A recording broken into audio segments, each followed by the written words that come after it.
സത്യത്തിൽ ആരാണ് ഈ കൽക്കി? എപ്പോഴാണ് കൽക്കി ഭൂമിയിൽ അവതരിക്കുക? അതോ നമ്മൾ ഈ ജീവിച്ചുകൊണ്ടിരിക്കുന്ന കാലഘട്ടത്തിൽ കൽക്കി നമ്മളോടൊപ്പം ജീവിച്ചുകൊണ്ടിരിക്കുന്നുണ്ടോ? കൽക്കി 2898 AD എന്ന് പറഞ്ഞ സിനിമ ഇറങ്ങിയതോടുകൂടി ഇത്തരത്തിൽ വ്യത്യസ്തമായ ഒരുപാടധികം ചോദ്യങ്ങളാണ് ഉയർന്നു വന്നുകൊണ്ടിരിക്കുന്നത്. ആ ചോദ്യങ്ങളുടെ ഉത്തരങ്ങളിലേക്കാണ് ഇന്ന് ഞാൻ നിങ്ങളെ സ്വാഗതം ചെയ്യുന്നത്. Welcome back to F world. അഫ്ലു ഹിയർ.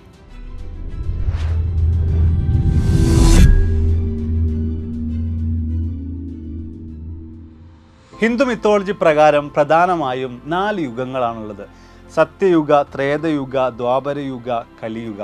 അതിൽ തന്നെ ഒരു ഗോൾഡൻ ഏജ് എന്നൊക്കെ നമുക്ക് വിശേഷിപ്പിക്കാൻ പറ്റുന്നത് ആളുകളെല്ലാം വലിയ സ്നേഹത്തോടെയും ധാർമ്മിക ബോധത്തോടെയും ഐക്യത്തോടെയും ഒരുപാടധികം അറിവോടും കൂടി ജീവിച്ചിരുന്ന ആളുകൾക്കെല്ലാം ഒരുപാട് ദീർഘായുസ്സും മറ്റുമൊക്കെ ഉണ്ടായിരുന്ന നല്ലൊരു കാലഘട്ടം, സുവർണ്ണ കാലഘട്ടമാണ് സത്യയുഗ എന്ന് പറയുന്നത്.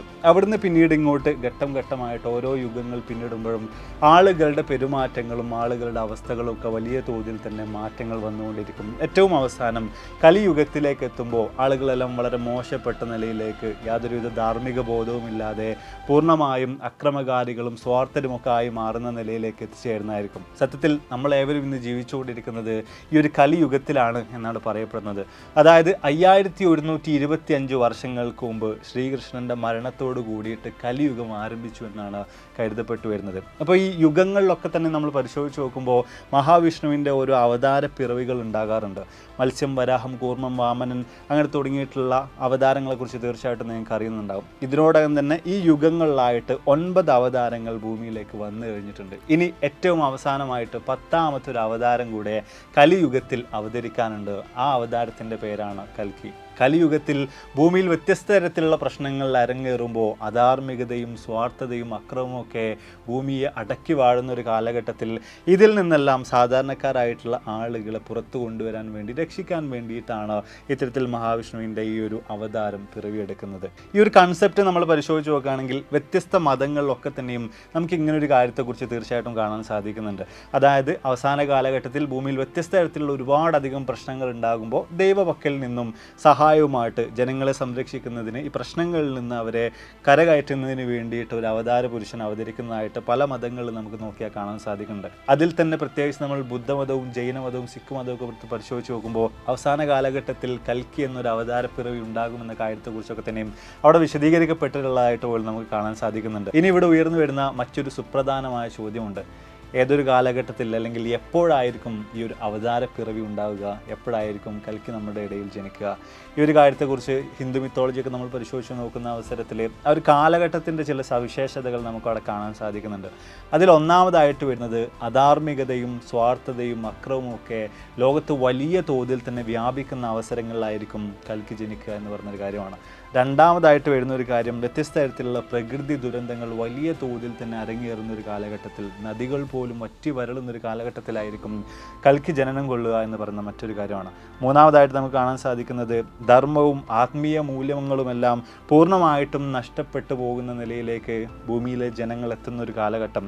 ആ ഒരു അവസരങ്ങളിൽ തീർച്ചയായിട്ടും കൽക്കിയെ പ്രതീക്ഷിക്കാമെന്ന് പറഞ്ഞ കാര്യമാണ്. നാലാമതായി കൽക്കി ജനിക്കാൻ സാധ്യതയുള്ള ഒരു കാലഘട്ടം ആളുകളെ വഴിതെറ്റിക്കുന്ന നിലയിലുള്ള പാഠ്യ സമ്പ്രദായങ്ങളും അത് പഠിപ്പിച്ച് നൽകുന്ന ഗുരുക്കന്മാരുമൊക്കെ ഉണ്ടാകുന്ന ഒരു കാലഘട്ടത്തിലാണ്.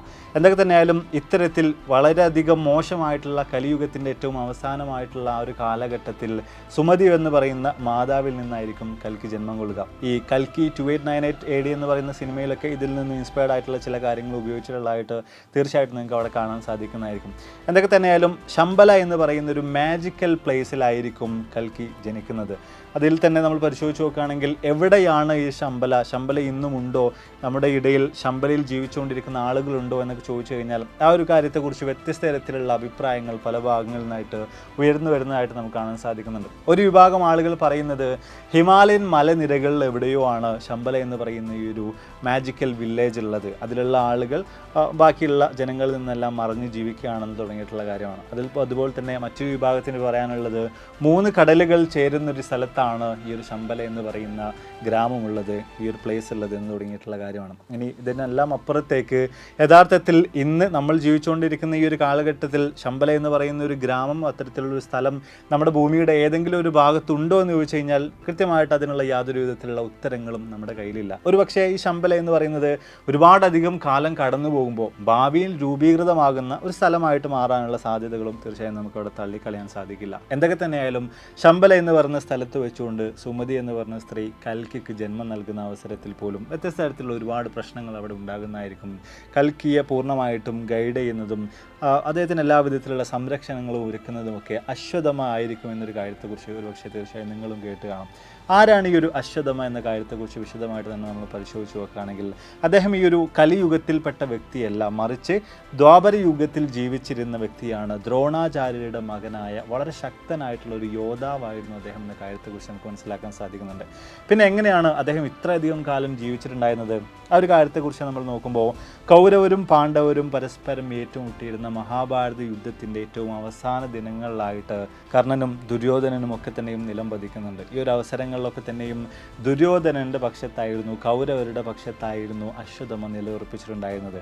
ഈ കാര്യങ്ങളിലെല്ലാം തന്നെ കലി പൂണ്ട അശ്വത്ഥമ പാണ്ഡവരുടെ മക്കൾക്ക് നേർക്ക് തിരിയുകയാണ്, പാണ്ഡവരുടെ മക്കളെ കൊന്നുകളയുകയാണ്. അതിനുമപ്പുറത്തേക്ക് അദ്ദേഹം ബ്രഹ്മാസ്ത്രമൊക്കെ ഉപയോഗിക്കാൻ ശേഷിയുള്ള വളരെ ശക്തനായിട്ടുള്ള യോദ്ധാവായിരുന്നു, ബ്രഹ്മാസ്ത്രം ഉപയോഗിക്കാൻ അറിയുന്ന വ്യക്തിയായിരുന്നു. ഈ ബ്രഹ്മാസ്ത്രം അദ്ദേഹം ഉപയോഗിക്കുമ്പോൾ പോലും അത് ഏറ്റവും അവസാനം ചെന്നെത്തുന്നത് അർജുനൻ്റെ മകനായിട്ടുള്ള അഭിമന്യുവിൻ്റെ ഗർഭിണിയായ ഭാര്യയുടെ ഉദരത്തിന് നേർക്കായിരുന്നു. അത്രയും മോശം പ്രവർത്തികളൊക്കെ തന്നെ ചെയ്തു എന്നൊരു കാരണം കൊണ്ട് ശ്രീകൃഷ്ണൻ അശ്വത്ഥമയെ ശപിക്കുകയാണ്. വേദനയോടെ എന്നെന്നും മരണമില്ലാത്തവനായി നീ ഈ ലോകത്ത് അലഞ്ഞു നടക്കട്ടെ എന്നതായിരുന്നു ആ ശാപം. അങ്ങനെയാണ് അശ്വത്ഥമ ഇമ്മോർട്ടലായിട്ട് മാറുന്നത്, മരണമില്ലാത്ത വ്യക്തിയായിട്ട് മാറുന്നത്.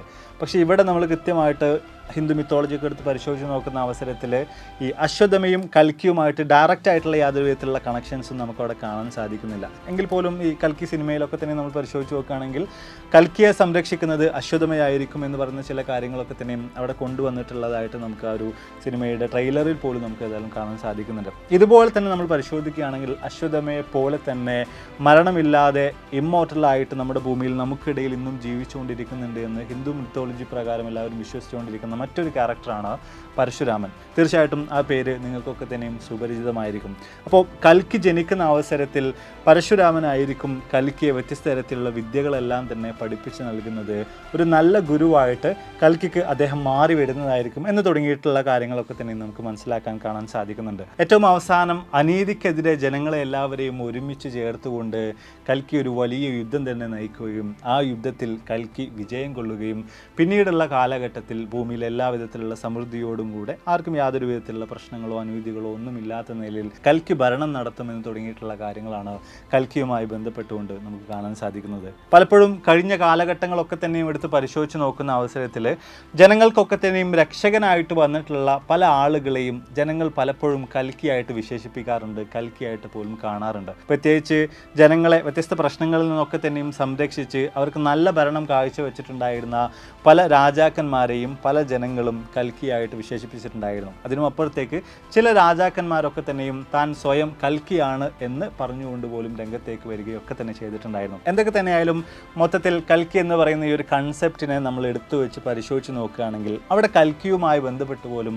രണ്ട് അഭിപ്രായങ്ങൾ പറയുന്ന ആളുകൾ നമുക്ക് കാണാൻ സാധിക്കുന്നുണ്ട്. അതിൽ ഒരു വിഭാഗം ആളുകൾ പറയുന്നത് ഈ ഒരു കലിയുഗത്തിൽ അവതരിക്കുന്ന അവതാരമാണ് കൽക്കി, അദ്ദേഹം വ്യത്യസ്ത കാര്യങ്ങളൊക്കെ തന്നെയും ഭൂമിയിൽ ചെയ്തുകൊണ്ട് ഭൂമിയിൽ സമാധാനം കൊണ്ടുവരും തുടങ്ങിയിട്ടുള്ള കാര്യങ്ങളാണ്. എന്നാൽ രണ്ടാമത്തെ വിഭാഗത്തിന് പറയാനുള്ളത് കൽക്കി ഒരിക്കലും ഒരു മനുഷ്യനല്ല, മറിച്ച് ഏതൊരു വ്യക്തിയും വളരെ മോശം സാഹചര്യത്തിൽ ജനിച്ചൊരു വ്യക്തിയും അദ്ദേഹത്തിന് കൃത്യമായിട്ട് ഗൈഡ് ചെയ്യാൻ ഒരു ഗാർഡിയൻ ഉണ്ട് എങ്കിൽ, അദ്ദേഹത്തിന് എല്ലാ കാര്യങ്ങളും പഠിപ്പിച്ച് കൊടുത്ത് നേർവഴിക്ക് നടത്താനായിട്ട് നല്ലൊരു ഗുരുവുമുണ്ട് എങ്കിൽ അദ്ദേഹത്തിന് ലോകത്ത് നല്ല കാര്യങ്ങൾ ചെയ്യാൻ സാധിക്കുമെന്ന് പറയുന്നൊരു ആശയമാണ് കൽക്കി എന്ന് പറയുന്ന ഒരു കൺസെപ്റ്റിലൂടെ വിശദീകരിക്കപ്പെടുന്നത് എന്നൊരു കാര്യമാണ് മറ്റൊരു വിഭാഗത്തിന് പറയാനുള്ളത്. അപ്പോൾ എന്തായാലും നമ്മൾ വീഡിയോസോട് വൈൻഡപ്പ് ചെയ്യാണ്. കൽക്കിയെക്കുറിച്ചുള്ള എല്ലാ കാര്യങ്ങളും വളരെ വിശദമായി തന്നെ നിങ്ങൾക്ക് മനസ്സിലായി കാണുമെന്ന് വിചാരിക്കുന്നു. ഇവിടെ നമ്മൾ പരിശോധിച്ച് നോക്കുമ്പോൾ കൽക്കി ഏറെക്കുറെ വരാനായിട്ടുണ്ടോ അല്ലെങ്കിൽ കലിയുഗത്തിൻ്റെ അവസാന കാലഘട്ടം എത്തിയിട്ടുണ്ടോ എന്നൊക്കെ നമ്മൾ പരിശോധിച്ച് നോക്കുകയാണെങ്കിൽ ഹിന്ദു മിത്തോളജി പ്രകാരം ഈ യുഗങ്ങളുടെ ഇയേഴ്സ് നമ്മൾ നോക്കുകയാണെങ്കിൽ, വർഷങ്ങളുടെ കണക്കുകൾ നമ്മൾ എടുത്ത് നോക്കുകയാണെങ്കിൽ കലിയുഗത്തിൻ്റെ മൊത്തം ഡ്യൂറേഷൻ വരുന്നത് ഏറെക്കുറെ 1200 ഡിവൈൻ ഇയേഴ്സ് ആണ് എന്നാണ് പറയപ്പെടുന്നത്. അതിനെ നേരെ നമ്മളുടെ വർഷത്തിലേക്ക് കണക്കിലേക്ക് നേരെ കൊണ്ടുവരുന്ന അവസരത്തിൽ 4,32,000 വർഷങ്ങളാണ് മൊത്തത്തിൽ കലിയുഗത്തിൽ ഉണ്ടാകുക എന്നതാണ് അവിടെ നമുക്ക് കാണാൻ സാധിക്കുന്ന ഒരു കാര്യം. ഇവിടെ പരിശോധിച്ച് നോക്കുകയാണെങ്കിൽ ഏറെക്കുറെ 5,725 വർഷമായി കലിയുഗം തുടങ്ങിയിട്ട് എന്ന് പറയുന്നൊരു കാര്യം നമുക്കവിടെ കാണാൻ സാധിക്കുന്നുണ്ട്. അപ്പോൾ അങ്ങനെ എല്ലാം കൂടി ചേർത്ത് വെക്കുകയാണെങ്കിൽ കൽക്കി എന്ന് പറയുന്നൊരു അവതാരം യഥാർത്ഥത്തിൽ അതൊരു അവതാരമായിട്ട് വരികയാണെങ്കിൽ അല്ലെങ്കിൽ ഒരു വ്യക്തിയായിട്ട് അവതരിക്കുകയാണെങ്കിൽ അങ്ങനെ ഒരു കാര്യം സംഭവിക്കാൻ ഇനിയും ഒരുപാടധികം വർഷക്കാലം സമയമുണ്ട് എന്നൊരു കാര്യം നമുക്ക് അവിടെ നിന്ന് മനസ്സിലാക്കാനായിട്ട് സാധിക്കുന്നുണ്ട്. അപ്പോൾ വീഡിയോ കുറിച്ചുള്ള നിങ്ങളുടെ അഭിപ്രായങ്ങൾ തീർച്ചയായും താഴ്ന്ന് രേഖപ്പെടുത്താൻ മറക്കരുത്. അതുപോലെ തന്നെ ഇൻ്റർനെറ്റിൽ ലഭ്യമായിട്ടുള്ള വ്യത്യസ്ത സോഴ്സുകളിൽ നിന്നുള്ള വിവരങ്ങളാണ് ഞാൻ ഒരു വീഡിയോയിലൂടെ നിങ്ങളിലേക്ക് അവതരിപ്പിച്ചിട്ടുള്ളത്.